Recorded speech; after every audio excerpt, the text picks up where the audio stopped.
office with Mr. Jennings. President, while sitting in the conference floor, listening to the proceedings, I noticed a woman continuously pointing at me and calling me a rat. I left the conference floor because she would not stop harassing and embarrassing me. She looked like she was repulsed by the sight of seeing me, so I thought not having to see me would calm her down. Rather than stopping, the staffer followed me out of the conference floor, cornered me at the cafeteria, where she stood over me. While pointing aggressively at my chest, she continued to call me a rat over and over again. I could not make sense of the treatment I was receiving. I am convinced they perpetuated such a vicious and systematic campaign because I am a woman and small in stature. I am certain that they would not have done this to a man. Before I left the SL, the Premier and I had a good relationship. We met when I was organizing the Little India campaign in Dandenong. As opposition leader, he was keen to be part of that campaign. However, when I became a member of his caucus, the Premier was a different man towards me. He was hostile, he would not speak or acknowledge me. He treated me like I was invisible. Despite knowing my bullying complaints against Mr. Kohli and Mr. Kolape and their friends, the Premier would brush past me at events and publicly embrace the bullies and their friends as if to reward and encourage their bullying behavior. President, on the advice of a parliamentary security team, on November 21, 2019, I took out an interim intervention order on the man that assaulted my husband. I thought, as the PPO is made aware of all this, it would finally bring an end to the campaign of bullying. I was wrong. On December 10, 2019, the assailant breached his intervention order by turning up to Parliament. He was secretly escorted into Parliament by an SL ministerial advisor who is aligned with Mr. Kohli and Mr. Kolape. President, the advisor had his security pass suspended for 3 months by Parliament, but the PPO took no action against the advisor. I did not receive an apology or an assurance that it would not happen again. I was at my wit's end. On December 19, 2019, I therefore sent a text message to the Chief of Staff of the Premier pleading for assistance, and the message read as follows. Thank you, Lissy, for returning my call today. I am sick and tired of these men trying to bully, harass, and intimidate me in all the ways they can. They are trying to defame me and malign my name. All these men are associated directly or indirectly with Premier's office. Zishan actually wants to hurt me and my family. I'm really scared for my safety. I really need your help for my and my family's safety. I have spoken to Ben, but nothing has eventuated from that. Before I speak to the Premier, as a last resort, I'm seeking your help to look into this matter. Please take required action. The court magistrate was very concerned about my safety when I sought the interim intervention order, looking at Zishan's behavior escalated in few days from sudden unnecessary praising to physically assaulting my husband at a public event. Thank you for your time. So, President, the Chief of Staff referred me to their in-house lawyer, who told me he could only deal with legal matter and his job was not staff management. I was discouraged by Ms. Marlene Khairuz from sending a letter I had written to the Premier directly.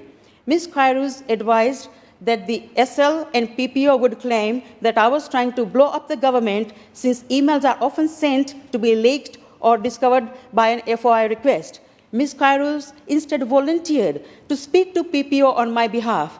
PPO told her that they understood the circumstances, but there was nothing that could be done about Mr. Kohli because he was the Premier's personal friend and that they too had problems with him. On January 26, 2020, I sent Mr. Foster a text message requesting once again seeking support for being bullied. On April 3, 2020, I got a full intervention order against Mr. Raza. Thereafter, we went into lockdown, so there was no action for an extended period.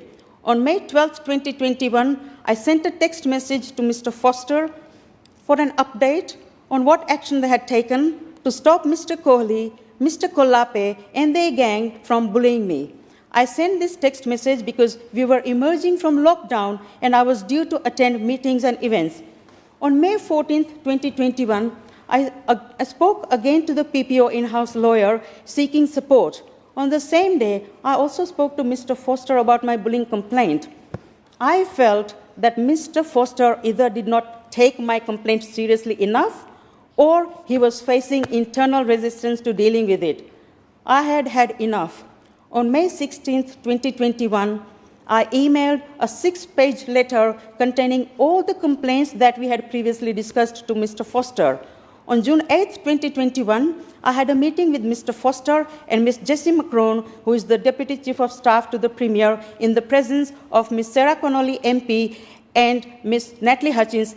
In this meeting, I was not asked once what support they can provide for harassment and bullying help. On June 22, 2021, I sent Mr. Foster a text message asking what action had been taken following our June 8th meeting. I received no response to this text message. On July 29, 2021, I called Mr. Foster, but he did not take my call. I then sent him a text message asking for an update. Again, he did not respond to my text message. There was no contact by PPO over August and September 2021. I also asked my colleagues, Ms. Connolly and Ms. Hutchins, whether they had heard any news, and they both replied that they had not. On October 7, 2021, I texted Ms. Hutchins to ask whether she had been provided any updates since our June 8, 2021 meeting. On October 28, 2021, I met with Ms. Hutchins to seek her support in further dealing with PPO. On October 28, 2021, I sent an email to Ms. Macron requesting an update to our June 8, 2021 meeting. On October 28, 2021, I received a reply to my email from Ms. Macron stating that Mr. Kolape would be moved to other office duties. On November 5, 2021, time options were offered to me for catch-up by PPO, but I didn't want to meet with them alone as I had lost trust in PPO's intentions. I tried to coordinate the diaries of Ms. Hutchins, Ms. Connolly, and the PPO availability. President, I would like to stress here that the MPs I enlisted the support of, including Ms. Kairouz, Ms. Connolly, and Ms. Hutchins, were trying to assist me in my dealings with PPO. I wish to put on record that they acted in good faith and had no authority to take action. President, only after I made public my bullying complaint in February 2022 did I find out that Mr. Kolape had been sacked by PPO in November 2021. At no point did they inform me that they had sacked him. Further, I did not get an apology for the 2.5 years that Mr. Kohli and Mr. Kolape was left to bully me. I still have not got any feedback on what action the Premier has taken with his personal friend and his participation in the bullying behavior. President, Ms. Williams' angry text message when I got pre-selected was a sign of things to come. Throughout the period I've been in Parliament, Ms. Williams has behaved appallingly. For 3.5 years, she has referred to me as a rat who cannot be trusted. This childish behavior extended to official events where she refused to acknowledge me, including events celebrating women, with me being the only other MP present. Ms. Williams has not spoken a word to me for the 3.5 years that we have been in Parliament together. When we are in a group situation, she makes a point of trying to isolate me. Some might dismiss her behavior as a juvenile response to separation and more fitting behavior in a schoolyard. But we are adults and we are in a real-life workplace where it is not okay to undermine, isolate, and exclude. Given the systematic bullying conducted by Mr. Kolape and Mr. Kohli, I believe Ms. Williams was part of the campaign. Ms. Williams often says, words matter.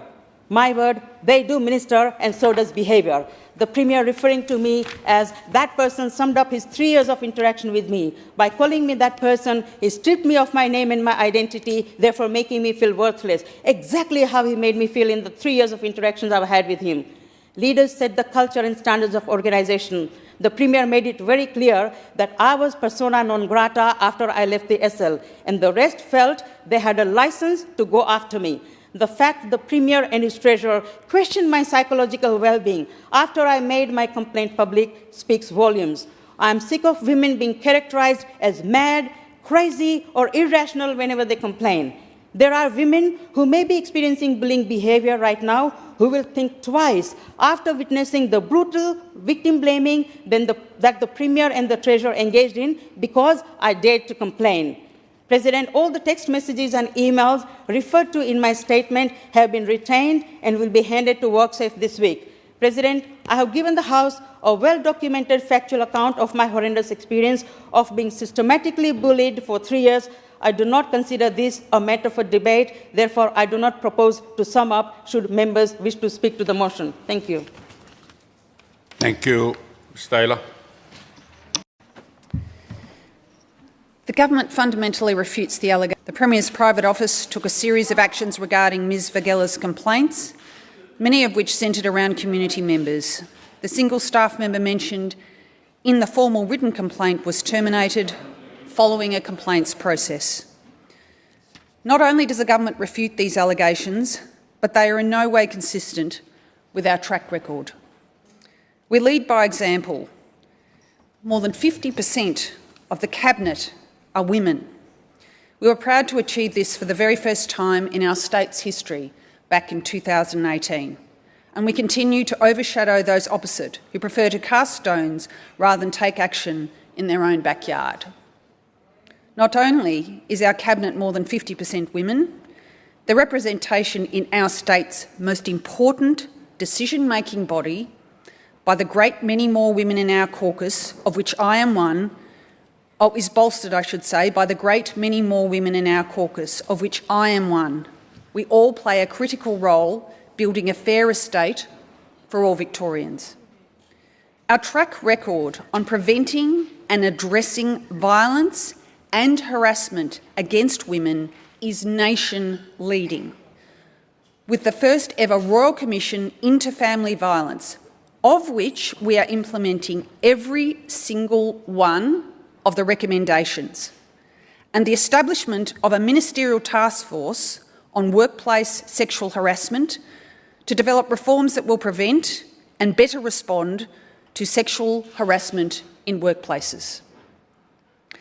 And we are taking action to ensure that these values reverberate through our public service, through examples such as the Gender Equality Act, which is ensuring more than 300 public sector organisations measure progress on gender equality and take action to reduce the gender pay gap and rates of sexual harassment in the workplace. These allegations are definitively rejected by our government because we believe in stopping all forms of violence and harassment against women, and our record puts that beyond doubt.